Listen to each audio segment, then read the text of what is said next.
So we are in four-wheel drive corner, which is the corner of this big paddock. There's somebody else just around the corner.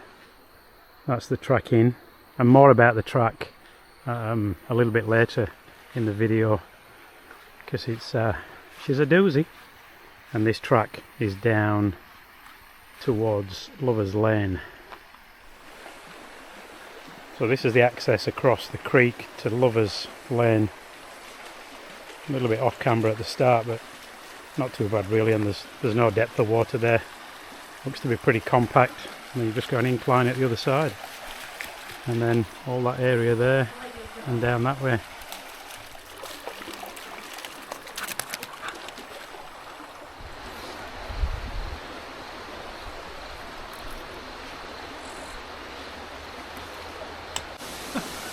Anything's horizontal to your eyes. I know.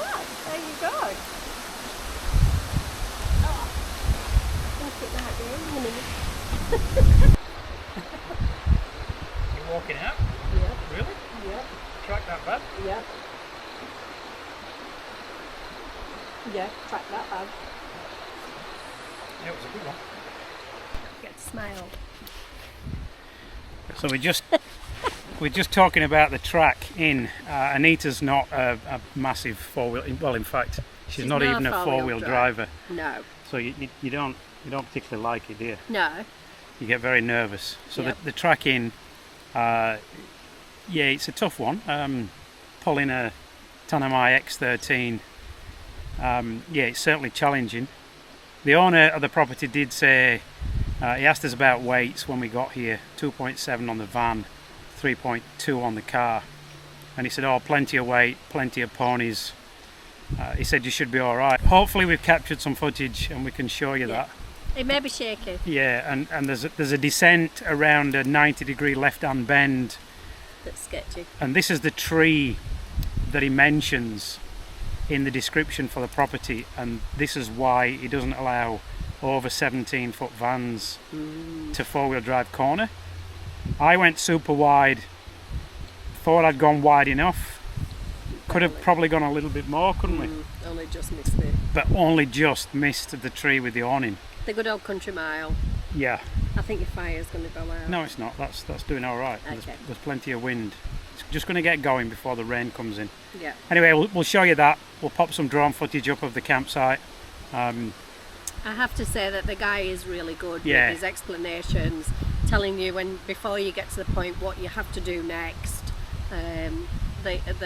He was really excellent. Yeah, he kept stopping. Didn't make me feel any better. Yeah, kept stopping the car and coming back to us and just giving us a bit of advice on what to do. So look, it is doable, but just be prepared for a challenge. The rain has obviously had an impact on the tracks. There's a lot of ruts, caravan goes off camber, so a lot of things to watch out for, but beautiful.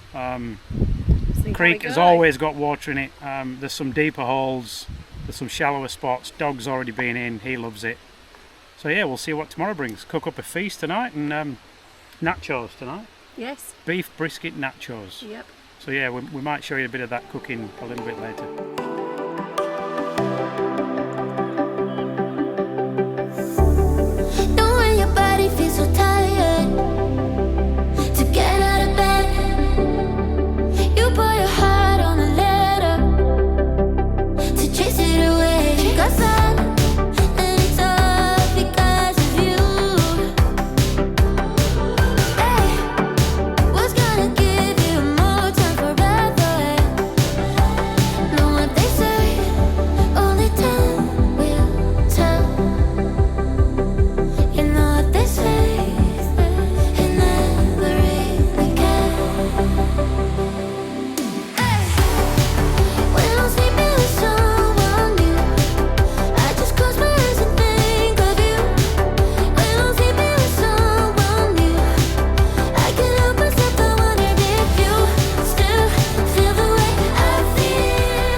That we were talking about earlier, and that's the tree that's the limiting factor to under 17-foot vans. The track is also a limiting factor, but yeah, I don't know if you can pick it up on the camera, but you obviously come up that road and and then swing around there, but it's a blind corner. So what he told us to do was aim for this tree, go straight at it, get as close as you can, and then start to turn around that corner. We probably could have gone a little bit wider, like I was saying earlier, but yeah, we were probably 4 inch off that tree, so plenty in the end, a country mile, but yeah, pretty tight.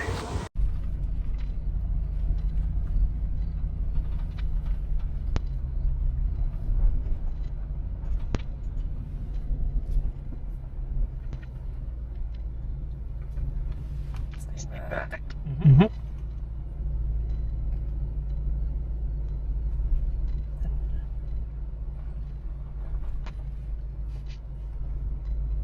Just look at that tree. Yeah, you're fine. Yeah, It should be right. Yeah, It's fine. Yeah.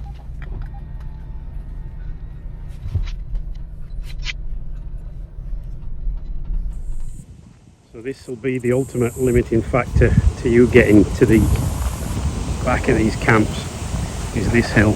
You've just heard a need to slip there, that's how steep it is.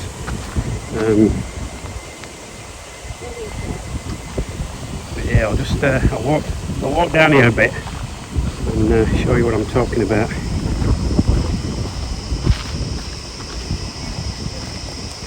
You can see the elevation. Hopefully the camera does it justice. I've just nearly gone on my backside walking down to this point, but I'll spin you around. There's a tight little corner here between the trees, so if you've got a van, you've just got to be mindful of where you're sticking the nose of the car, and that the van comes around this corner pretty good. But yeah, that's that goes on for quite a way. There's you come round a right hand bend at the bottom, which you'll have seen on the time lapse and some of the videos. But yeah, she's a doozy, all right. Challenging but doable.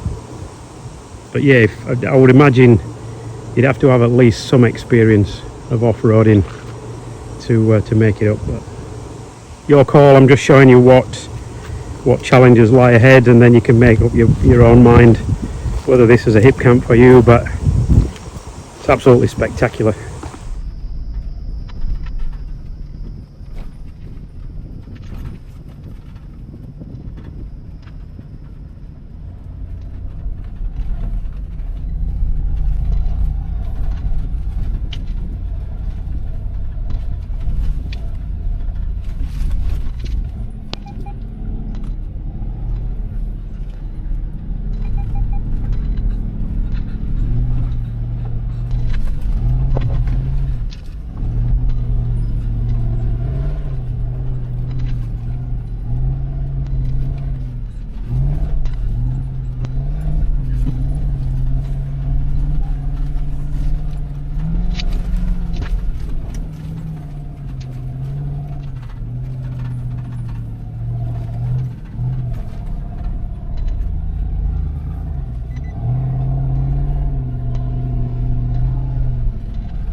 Stay there, you know.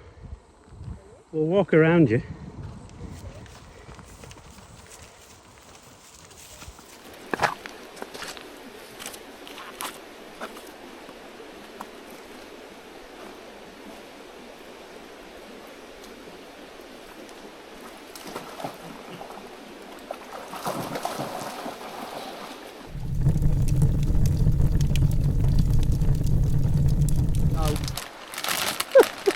Hey, Go.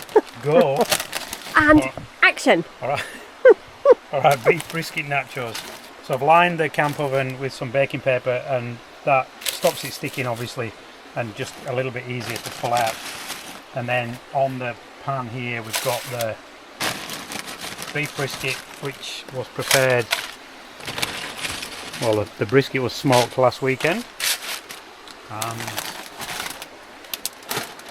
And then it was made into a chili, which was just, so I did beef brisket, oh sorry, start again. So fried some onion off, added some garlic, added some tomato paste, then added 1 cup of beef stock, then added a can of four-way beans, is it called? 4-bean mix. 4-bean mix, and then cooked that for about 45 minutes. And then we got... There's got to be some kind of Mexican spice in there, though. Oh, there was, yeah. You don't like chili, so no. I put Tex-Mex beef, mix in. Yeah, Tex-Mex mix, beef taco mix. So it's got a little bit of spice to it, but not chili hot. Yeah. Because Anita doesn't like 4-wheel driving, and she doesn't like spice. You put some nachos in first? Oh, you have? Yeah, I put some in. Well done. So the plan with the beef brisket is not to make it too watery, because otherwise that just makes your nachos soggy. Go on.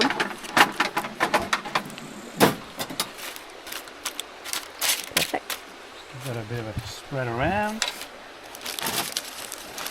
Put some cheese.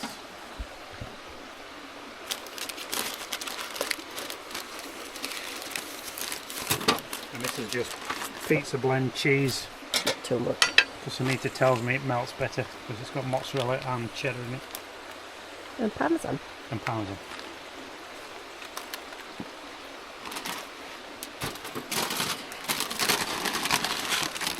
Nice and healthy. Oh, it is.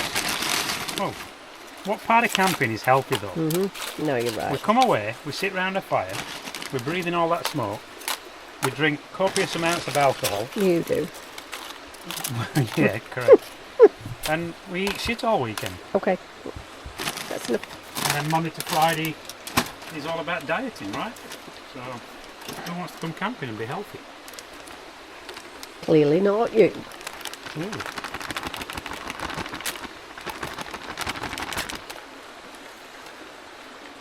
Bit more pizza on that one. Mm-hmm. And of course, some for Scout. Oh, drop some. Oh, there you go, mister. Alright, so Perfect. that'll go on the campfire. Probably a 90-10 rule, so 10% of the coals underneath, 90% on top. Get that cheese melted. We've already warmed the brisket, so we're just literally warming the nachos, melting the cheese, and away we go. Alright. Big reveal. Big reveal. Ooh. Oh, nice. Oh yes. Should have doubled up. Oh no, beautiful. Oh. Nachos pie. We got coriander and Spring onion. Mm-hmm. You don't want that, Scout.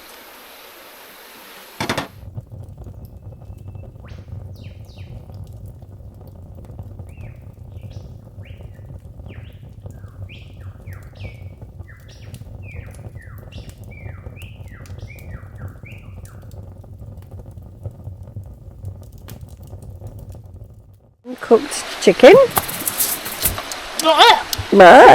Splattered. If anybody's wondering, this is Indian spiced chicken. So 150 ml of Greek yogurt. A healthy amount of garlic and ginger. 1 tablespoon each of garam masala, cumin seeds and turmeric, and then a teaspoon of paprika, so either smoked or sweet, or even hot if you prefer the spice. And then I'll just put it into a Ziploc bag. You blended them all the spices together? together. Yeah, blended the spices, yeah, sorry, to mush up the cumin seeds in the little Ninja. And then into a Ziploc bag and marinated for 2 days, and then cooked on the Oz Brai.